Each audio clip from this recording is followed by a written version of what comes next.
Começamos hoje a leitura de um novo livro, um tema muito polêmico, muito profundo, muito difícil. Trata da segunda morte.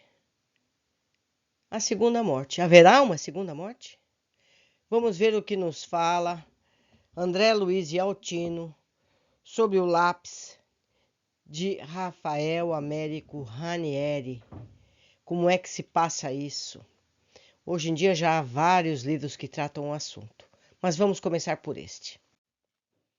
Onde há referência a uma segunda morte. Palavra do Apocalipse. O vencedor nada sofrerá da segunda morte. Capítulo 2, versículo 11. O que vencer não receberá o dano da segunda morte.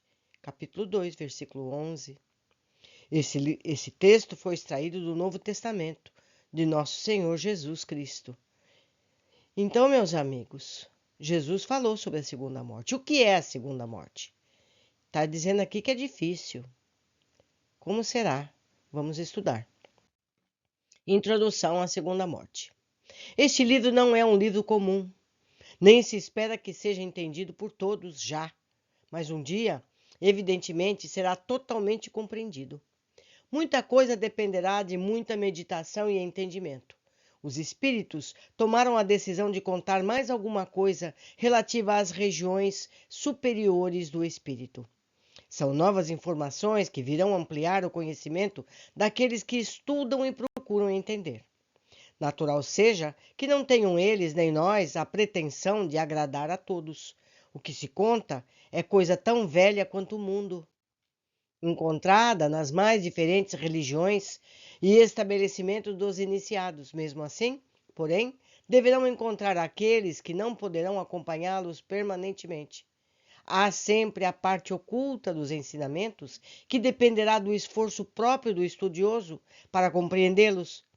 Procuramos contribuir com nossa boa vontade junto aos espíritos superiores no sentido de auxiliar os homens e mulheres. É importante que saibam, meus amigos, que sempre que textos falam em homens, não é o gênero masculino. Ele fala de humanidade. Eu recebi crítica uma vez de um senhor dizendo que eu não sabia ler. Ele achava que homens eram só os homens, as mulheres estavam fora dessas determinações. Não, é homem o gênero humano, a humanidade. Continuando. A segunda morte é a informação que vem do Apocalipse, transmitida por Jesus. Apesar disso, não deixa de ser uma novidade nos tempos modernos. De qualquer maneira, é uma informação de Jesus para a meditação das criaturas. Esperamos que as pessoas possam compreender, pois temos certeza que todos, de qualquer forma, hão de aproveitar para a maior evolução de seu espírito. Ranieri, agosto de 1988. Nas religiões desconhecidas do espírito, a segunda morte, primeira parte. Encontro. Eu estava à beira de um rio de águas claras e límpidas e meditava. Já estivera ali há muito tempo, levada pelo espírito feminino de belíssima mulher, que conhecera em tempos imemoriais e que amava com fervor. Depois ela não voltara mais. Lembro-me que estivera em regiões muito elevadas e que ela sugerira que iríamos ter conhecimentos superiores. Cheguei mesmo a ver um aparelho semelhante a um grande tubo de vidro, dentro do qual se encontrava um espírito que era preparado para penetrar em outra dimensão. Aqui já é uma explicação minha. Vimos essas lições desses aparelhos translúcidos nas obras de André Luiz, usados para comunicações entre espíritos que habitavam em regiões mais elevadas do que habitam os planos mais próximos da Terra. Se vocês estudarem as obras de André Luiz, vocês vão encontrar isso. Então, o espírito mais alto, que está em planos, em mundos superiores, quando ele quer vir dar comunicação em planos menos elevados, isso no próprio mundo espiritual, eles usam esse tipo de tubo de luz. Então, o espírito vem, fala o que tem que falar e volta. Porque é incompatível as vibrações desses espíritos com planos inferiores. Certo? Estudemos, precisamos estudar muito. Continuando a leitura. De repente fui conduzido de novo à Terra e não tornei a ter outra oportunidade de retornar a reingressar na mesma vibração e retomar as possibilidades do passeio. Ficou-me a saudade inexprimível daquele passado, daquela região e daquela mulher. Fora reconduzido ao corpo terrestre e tudo voltou a ser como antes. Agora, o espírito do Altino me convidava a continuar a experiência e eu, entusiasmado, aceitara ali que estava, ouvindo explicações sobre a viagem. Altino, velho companheiro de lutas terrestres e espirituais, que desde muitos séculos aceitara a incumbência de servir-me de guia espiritual, falou-me com bondade. Como lhe prometi, iremos visitar regiões mais altas, mais felizes. Aconselho-o a ouvir com paciência e a perguntar com respeito e serenidade. Os espíritos superiores são sérios, respeitosos, cheios de carinho e amor e gostam também de ser tratados assim. O espírito falou-me como um pai e eu me curvei humilde como um discípulo e respeitoso como um filho. Vamos para regiões onde você já estava antes e viu alguma coisa. Aqui foi apenas a preparação para essa viagem. Você precisará estar muito preparado mentalmente para poder aceitar essa incursão no mundo superior. Por quê? Perguntei ingenuamente. Para não sofrer um impacto das coisas novas que vai ver. Como assim? Indaguei. E de novo, causa impacto? Causa pela novidade, pela originalidade. O que é novo e original sempre impressiona, especialmente sendo de outro plano. Causa um choque. O novo, por ser incomum, o nosso caso, de esfera diferente, quase sempre choca. O imprevisto, o inusitado, abala e às vezes até confunde quando vem substituir o existente e já estabelecido. Ninguém gosta de aceitar uma coisa que vem alterar o que já se aceita há longo tempo. O moderno de hoje, só agora revelado, abala o tradicional, que já faz parte da vida humana. Altino ainda falava e ouvia quando Apolônios chegou. Silenciamos. Altino foi abraçá-lo. Sentiu o imenso carinho com que se encontravam. Beijaram-se mutuamente como antigos homens do Evangelho, do tempo de Jesus. E logo Altino fez as apresentações. Apolônios, esse é meu afilhado a quem lhe falei. Calicrates? Sim, Calicrates. Apolônio abraçou-me e eu senti uma tremenda onda vibratória que me invadiu gostosamente, como a sublime fragrância das rosas. Chame-me Apolônio, meu jovem, disse-me ele. Fica mais natural. Quero ficar mais perto de seu coração. Chamei Apolônios em terras diferentes de que você habita agora, em tempos diferentes, com gente diferente. Apolônio é mais adequado à sua linguagem. Então eles estão se tratando pelos nomes antigos que eles tinham, e não pelos nomes modernos. O Ranieri vai ser Calicrates, porque no passado, quando eles eram amigos físicos, ele se chamava Calicrates, certo? Continuando. Gostei dele, era simples e simpático. Abraçou-me uma vez mais com alegria. Meu amigo, acrescentou, iremos dar uns passeios pelas regiões superiores do espírito. Recebi instruções para conduzi-lo. Iremos devagar, a pé, pois usaremos outro sistema. Olha, eles vão a pé. São detalhes, meus amigos, importantes que devemos ter em mente e meditar sobre esse assunto. Continuando. Apolônio era magro e simpático. Notei que seus cabelos eram brancos prateados. Largo sorriso, de grande simpatia. Simplicidade absoluta. Estava de túnica branca, a nazarena, e sandálias gregas de cordões trançados. Percebeu-me os pensamentos, porque logo falou. Vesti roupagem semelhante às regiões da terra onde fui mais feliz. Pensei, como é isso? É assim mesmo como você está pensando, falou com bondade. Pense numa de suas encarnações na qual você se sentiu mais tranquilo e feliz, e mentalize de novo essa época e deseje ser como era. Fiz o que ele dissera e logo estava vestido como um jovem grego. Apolônio sorriu e abraçou-me. Como você está belo! Depois bateu-me nas costas e convidou. Agora vamos. Começou a andar. Em breve, percebi que seguíamos a pequena estrada que serpenteava o lado de um rio que virava para a esquerda e começava a subir. Embora em passo de passeio, vi que a estrada logo se tornava uma névoa, como uma neblina da manhã. Lembrei-me que não me despedira do Altino, que na realidade, como um encanto, desaparecera. E ao mesmo tempo senti que já não parava no chão e que enxergava o mundo através daquela névoa. Já já, disse o espírito, tomaremos a estrada dos mensageiros, que é a continuação desta. Paramos um instante, a um sinal de Apolônio, e ele colocou a destra em minha cabeça. Comecei a sentir um calor e o rumor que eu já conhecia do funcionamento do prodigioso motor vibratório em que se tornara o meu organismo espiritual. Vou fazer um comentário aqui. Para quem leu as obras de André Luiz, em uma dessas obras, André, com o seu orientador, desce para o plano físico por uma estrada. Imagino eu, meus amigos, eu estou imaginando que esses caminhos espirituais vêm de forma de planos, de vibrações espirituais e se tocam com os planos físicos, aqueles que nós vemos aqui na Terra.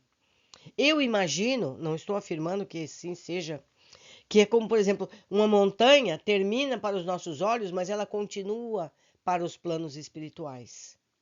Então, uma estrada existe no plano físico e ela continua para os planos espirituais. É o que eu imagino. Comentem aí na área específica aqui do YouTube o que vocês pensam a respeito. Como é o que eles estão descrevendo? Vamos continuar a leitura. O Portal do Sol. Apolônio abraçou-me carinhosamente mais uma vez e anunciou: seguiremos a estrada dos mensageiros. Alcançaremos uma posição mais elevada e voltaremos em direção ao Portal do Sol. Olhei Apolônio impressionado, agarrei-me ao seu braço, sentindo talvez meus desencontrados sentimentos e disse-me: nada tema, o Senhor está conosco. Senti que me levava e que flutuando alcançávamos logo grande velocidade em direção ao infinito. O que seria o portal? Pensei comigo mesmo, impressionara meu nome. Apolônio sorriu misteriosamente.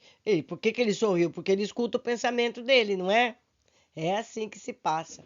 Nos livros de André a gente sempre percebe isso, que o mentor escuta o pensamento. Continuando.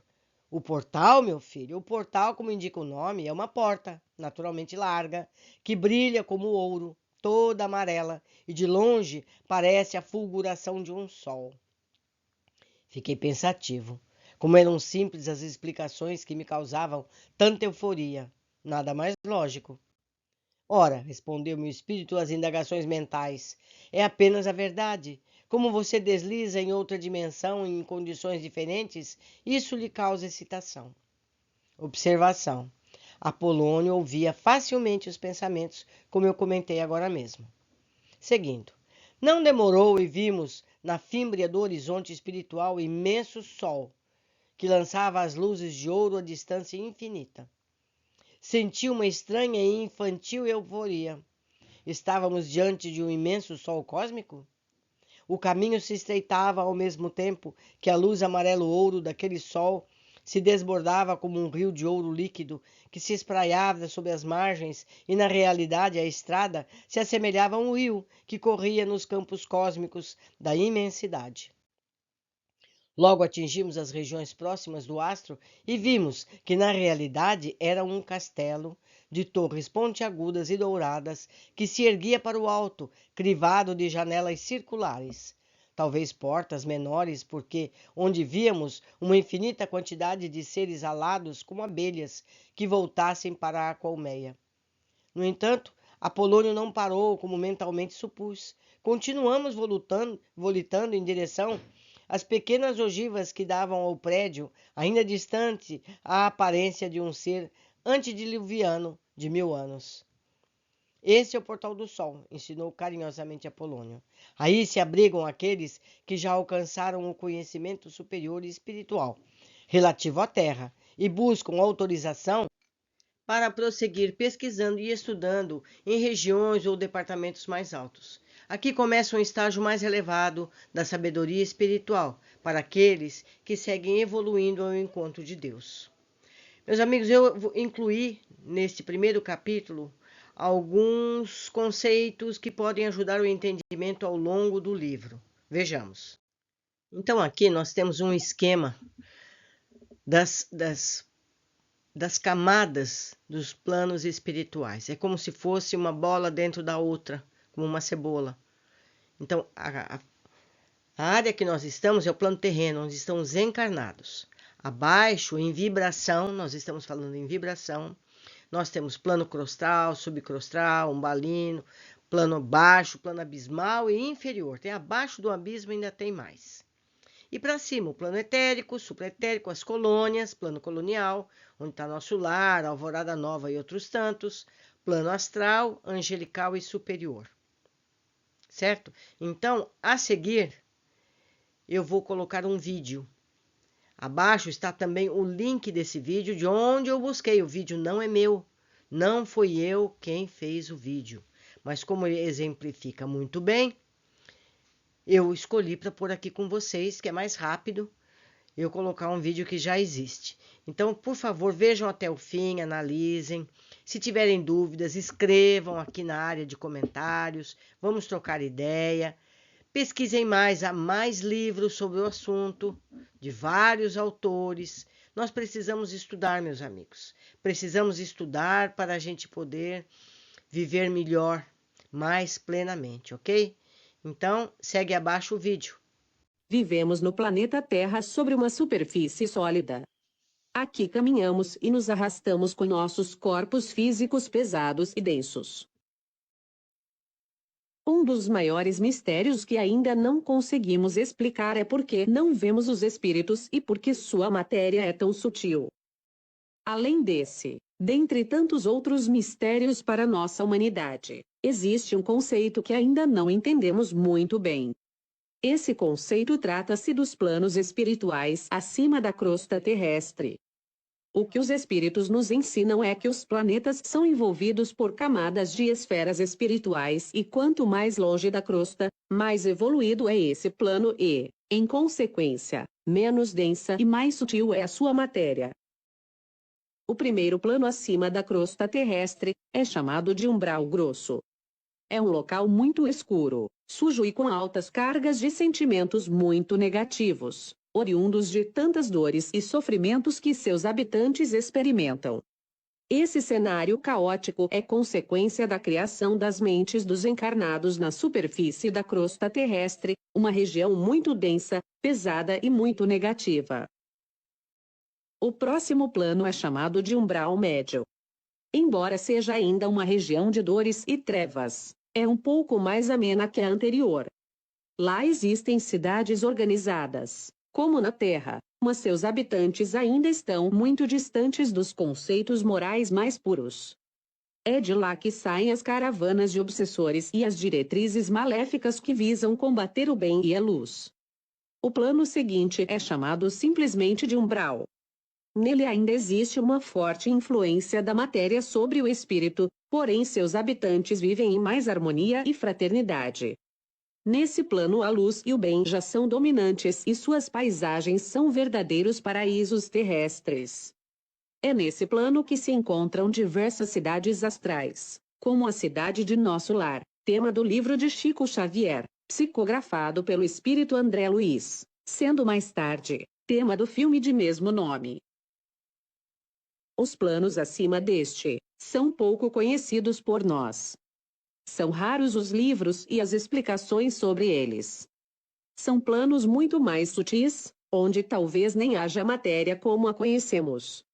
O primeiro plano acima chama-se de cultura e ciência, onde espíritos muito evoluídos se dedicam a estudar e a inspirar o homem terreno para despertar o gosto pelas artes e a desenvolver novas tecnologias. Daí nascem criações incríveis nas artes e nas ciências. Suas cidades são inconcebíveis para nós. Posteriormente a esse, existe o plano de amor fraterno e universal. É desse plano verdadeiramente hiperceleste que descem os mensageiros e missionários para nos inspirar pelo amor e, vez ou outra, seus habitantes encarnam na Terra com o intuito de missão para ajudar a nossa humanidade em seu processo de evolução. O último plano é um lugar completamente inconcebível para nós. Conforme o nome diz, é desse plano que partem as diretrizes que vão decidir o futuro do planeta e de seus habitantes encarnados e desencarnados. Somente a título de curiosidade, o tamanho das esferas aumenta à medida que subimos de planos. O plano de diretrizes planetárias da Terra tem suas fronteiras bem próximas ao plano de mesmo nome e função do planeta Marte. Para se ter uma ideia de seu tamanho, podemos dizer que sua área é cerca de 40 milhões de vezes maior que a área da superfície da Terra. Agora vamos introduzir o conceito de limites de transição entre os planos. Imagine um habitante de uma colônia espiritual, como a colônia Nosso Lar, por exemplo. Esse espírito, revestido do seu perispírito, de matéria bem menos densa que a do homem encarnado, pode transitar, perceber, ver os planos abaixo dele, como, por exemplo, o próprio plano físico que habitamos. A situação inversa não pode ocorrer. Um habitante da crosta terrestre, as pessoas encarnadas, não podem ver nem transitar em esferas superiores, pois as esferas superiores são menos densas que a matéria da superfície. O mesmo vale para quaisquer outros planos. Um habitante da esfera de amor fraterno pode perfeitamente descer para as esferas inferiores e para que ele possa ser visto pelos seus habitantes, ele precisa adensar seu corpo perispiritual, caso contrário não será visto. A tentativa reversa não é possível. Um habitante de nosso lar não pode ir ao plano de amor universal, pois sua matéria é bem mais densa. A se aproximar da fronteira entre os planos, os espíritos são repelidos automaticamente por uma espécie de barreira magnética natural, pois sua frequência vibracional, o que lhe confere a densidade maior ou menor da matéria que o compõe, é incompatível. Agora chegamos ao ponto-chave deste estudo. Tudo isso que aqui foi dito até então, nos foi dito pelos espíritos. Mas, como podemos entender isso do ponto de vista da ciência? Até aqui falei sobre densidade, massa e frequência para explicar os conceitos de matéria dos planos dimensionais dos planetas em suas respectivas esferas. Agora vou pedir licença a vocês e deixar um pouco os conceitos espirituais e mergulhar no campo da física. Não se assuste. Será bem simples. Nada de cálculos e teorias complexas. Vale aqui um destaque importante. Não sou o autor dessa teoria. Concordo com quase tudo nela contida, porém tenho uma pequena divergência com relação a um conceito que aqui não falarei, mas é importante ressaltar que essa teoria foi desenvolvida pelo professor Laércio Fonseca, que é um físico brasileiro que também atua na área de astrofísica e cosmologia. Além disso, Laércio é um espiritualista que procura levar as pessoas a uma consciência espiritual da vida. Vamos apenas reforçar o que aprendemos até agora. Olhando o plano de camadas espirituais da Terra, quanto mais nos afastamos da crosta terrestre em direção às esferas superiores, mais sutil fica a matéria. Vamos tentar agora trazer um exemplo prático sobre essa relação de densidade entre os diferentes planos que circundam um planeta. Imagine um recipiente onde nele despejaremos 4 tipos de líquidos diferentes. O primeiro líquido a ser despejado no recipiente será de cor violeta com uma densidade de 1. O segundo líquido, de cor verde, com densidade de 2. Observe que o líquido verde não se mistura com o líquido violeta, uma vez que eles possuem densidades diferentes. o líquido mais pesado ficará sempre abaixo do líquido mais leve. E assim, continuamos acrescentando o terceiro líquido, esse amarelo com densidade D3 e finalmente, o líquido azul com uma densidade D4. Nesta configuração, observe que os líquidos mais leves e menos densos ficam na parte de cima. Os líquidos mais pesados e mais densos ficam na parte de baixo. Agora, vamos pegar uma esfera violeta, que tem a mesma densidade que o líquido da mesma cor e jogá-la dentro deste recipiente. Observe o que acontece. Ao jogarmos a bola dentro do pote, ela passará pelos líquidos menos densos que ela e ao chegar no líquido de mesma densidade, ela irá parar na superfície desse. O mesmo acontecerá com a esfera de densidade D2. A esfera de densidade D3. E com a esfera de densidade D4. Voltando agora para os conceitos espirituais dos planos que envolvem a Terra em suas respectivas camadas mais e menos densas. Imaginemos que um habitante do plano do umbral grosso queira visitar um plano superior. Ele escolheu um plano de muita luz, o plano de cultura e ciência. O que acontecerá com esse espírito caso ele queira fazer isso? Basta nos lembrarmos do exemplo dos líquidos. Quando uma esfera mais densa se encontra em um ambiente menos denso, ela vai cair até encontrar o líquido que tem a mesma densidade que a dela. Por isso, os espíritos não conseguem acessar as camadas que estão mais acima da sua, pois as camadas superiores, ou melhor, os planos superiores, são sempre menos densos. Daí o fato de que, nós, habitantes da matéria, não conseguimos nem ver nem muito menos acessar em corpo físico o plano astral. Só conseguimos fazer isso quando estamos desdobrados durante o sono, pois deixamos o corpo físico na Terra e passamos a transitar pelos planos astrais com nosso perispírito, liberando o nosso acesso a esses planos menos densos. Agora vamos fazer o contrário. Imaginemos uma esfera de densidade D4, colocada dentro de um líquido D1. Sendo a esfera menos densa que o líquido em que ela se encontra, ela irá subir até encontrar o líquido que tem a mesma densidade que a dela.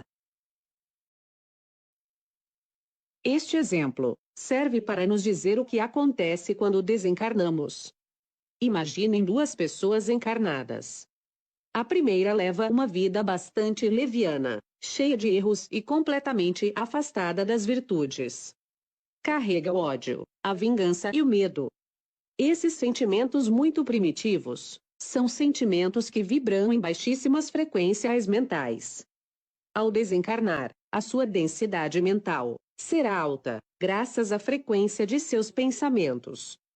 Neste caso, essa pessoa está vibrando e está em sintonia com planos menos iluminados e, ao deixar o corpo físico, vai direto para o umbral, pois é ali que ela encontrará a sintonia vibratória dentro da sua faixa de frequência. Já uma pessoa que seguiu a sua vida encarnada com altos padrões mentais, cheia de virtudes e amor incondicional, ao desencarnar, a sua frequência vibratória irá sintonizar com planos menos densos e ela será atraída automaticamente para as esferas superiores de luz.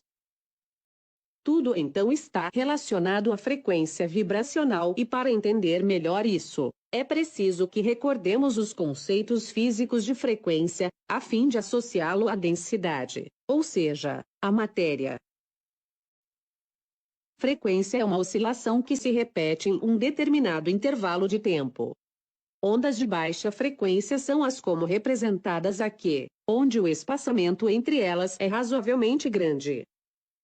As ondas de alta frequência têm um espaçamento bem menor entre elas, como aqui representado.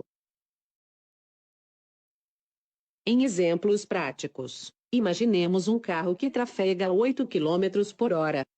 Nessa velocidade, suas rodas farão uma volta completa a cada 1 segundo. A equação física que determina a frequência é representada conforme aqui descrito, ou seja, a frequência é o inverso do tempo, ou seja, a frequência é igual a 1 sobre o tempo. No caso desse exemplo, a frequência de giro das rodas desse carro será de 1 sobre 1, o que equivale a uma frequência de 1 Hz. Se o carro aumentar sua velocidade para 80 km por hora, as rodas farão uma volta completa a cada 1/10 de segundo. Nesse caso, a frequência de giro das rodas será 1 sobre 0,1, o que equivale a uma frequência de 10 Hz, uma frequência maior que a anterior. Um outro exemplo prático de frequência é dado pelos batimentos cardíacos. Quando dizemos que uma pessoa tem uma frequência cardíaca de 60 batimentos por minuto, estamos associando isso ao conceito de frequência física. A grande questão aqui é associar a massa à frequência. Isso a física quântica pode fazer. Sem entrar em muitos detalhes, podemos dizer, graças a Einstein, que a energia é igual à massa vezes a velocidade da luz ao quadrado. Da física quântica, temos que essa mesma energia é igual à constante de Planck vezes a frequência. Então fica fácil igualar as duas equações e dizer que a constante de Planck vezes a frequência é igual à massa vezes a velocidade da luz ao quadrado. Trabalhando nessa equação, podemos dizer que a massa está associada diretamente à frequência, lembrando, porém, que a massa está plenamente associada à densidade. Isso nos leva a concluir que existem muitas outras terras circundando o nosso planeta físico, cada uma delas vibrando numa frequência específica num mundo de densidade cada vez mais sutil à medida que subimos na escala hierárquica desses planos. As possibilidades e as realidades são muitas. Por isso que os espíritos nos ensinam que à medida que melhoramos a nossa frequência vibracional, transmitimos isso para a nossa matéria, ou seja, para a nossa composição, seja ela física ou espiritual, e desse modo, nos tornamos menos sólidos, mais leves e podemos habitar os planos superiores. E como aumentar nossa frequência vibracional? Isso é simples, basta nos melhorarmos como pessoas, buscando a nossa reforma íntima, deixando de lado os sentimentos primitivos de ódio, vingança, raiva. Precisamos cultivar sentimentos mais nobres, como o amor, a fraternidade e buscar a nossa iluminação, pois isso aumentará a nossa frequência vibracional. Somos como os elétrons que dão saltos quânticos entre as suas órbitas. À medida que aprimoramos nossa frequência, fazemos saltos quânticos entre os planos espirituais.